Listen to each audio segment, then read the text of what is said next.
there's a theory on salt, sodium, water retention, and yeah, I tend to agree. I think you can hold some water weight. Now, I don't know, you're not going to hold like 20 or 30 pounds of water weight. That'd be pretty hard. But then again, if you're smashing down a ton of salt and you're not sweating out anything, you're not, pumping your lymphatic system, you're not working out or anything, yeah, you're probably going to hold some water weight. Of course you are. And so yeah, like typically I try to keep my sodium below like say 1,500 milligrams. I'm probably usually lower than that even. I'm just guessing here. Probably more like under 1,000. And I don't have any problems. I do notice on days where I do eat a little more salt, I will actually puff up. So that's definitely true. It definitely does happen. Not to the extent where you're gaining 20 or 30 pounds of water weight though. Reason number 3, stress. So if you're stressed out and freaking out all the time, your cortisol levels are going to be higher, and that causes you to store more fat. So that's another reason you want to learn to, I know it's it's a pretty difficult thing, excuse me, but you want to learn to keep the stress to a minimum if you can. I know some people do meditation and all that stuff, which is cool. That's their thing. I personally, I run or I ride my bike. That's kind of my release. And what else do we have? I think I've got some notes here. So exercise. Obviously, if you're not exercising it at all and you're somehow smashing down all those calories, yes, carbohydrate calories can be stored as fat. I mean, that's proven by the people who had metabolic damage and our bodies are now storing carbohydrates as fat. It's obviously possible. People have this thing that they believe that it's not possible. It is possible. It's hard to do, though. It's very fucking hard to do. You have to damage yourself, or you have to just smash down crazy amounts of calories. Now, I think McDougall said you can go as high as like 5,000 calories and it'll still be pretty much burnt off his body heat.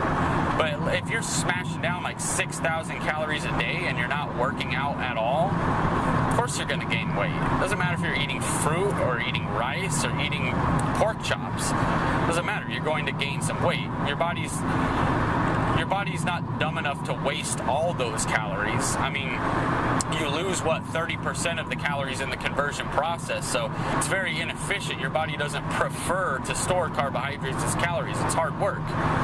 But if you're overfeeding yourself consistently, I'm talking about day after day after day, just eating, and not working out at all, yes, in my opinion, you will gain weight. I know some people will disagree with me on that, but, whatever.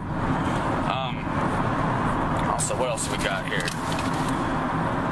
Cold climates. So, cold weather. I know me personally, as soon as the first freeze of the year starts, it seems like it's overnight. I don't know if it necessarily is or not. It seems like it's overnight. I literally gained 5 pounds. I go from 140 to 145 in the winter, like that. Without changing anything in the diet, I'm still working out the same amount, I'm still running the same miles, but it doesn't matter, I'll gain 5 pounds like that. That's just me personally. Some people might gain more, some people might gain less. But cold climates, especially if you're living in a cold climate, and you're eating a lot, and you're sedentary, yes, you are going to gain some weight, of course. Now, when summer comes around, you're probably going to drop down a little bit, of course. As soon as the weather starts warming up, I'll typically drop back down to 140 without, again, decreasing my calories or increasing my exercise. It just naturally goes up and down. Your body weight can naturally fluctuate, especially depending on cold climates and things like that. Also, let's see here. Fucking people. Those old people driving here, they're dangerous. This guy's cutting me off. God. There's fucking blue blockers on and shit. So yeah. Is it possible to become fat on fruit? I think it's possible to gain some weight. Yes. Is it possible to become fat?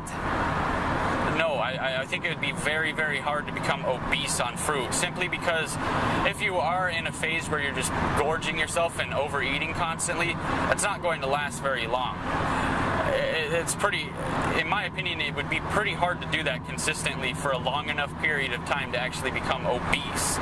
But if you're doing it for, say, a year or so, which actually, I don't even know if you could do that. Let's say you're doing it for a few months, just consistently eating like 5,000 or 6,000 calories a day and you're sedentary. Yeah, in my opinion, yes, you will put on some weight. You're not going to become obese by any stretch of the imagination, but you'll pack on a few pounds. So yeah, if you're not working out, if you're not exercising, I don't even see how you would have the appetite to eat that many calories. But if you do, and then you start to get fat, don't blame the fruit. Blame yourself for stuffing yourself basically on purpose for no reason. You don't need that many calories if you're not working out. There's no point. You're basically wasting money and wasting food at that point. So I say don't do that. Fuck all that stuff off. If you're hungry, eat, of course. Never starve yourself. But don't eat for eating's sake. Don't eat for no reason just because food's available, you know? There's starving fucking people all across the world that have no food. There's no reason for us to eat just because. Anyway, that's just my thoughts on the subject here. Anyway, post your comments and questions down below. Can you get fat on fruit? Do you believe you can get fat on fruit? I'm talking like fat. Not 5 or 10 pounds, even like 20 pounds. I'm talking like 300-pound sumo wrestler. Can you get that big eating fruit or eating rice? No, you can't. But you can gain a few pounds, yes. Anyway, thanks for watching. Hit the like button, hit the subscribe button. We'll see you soon.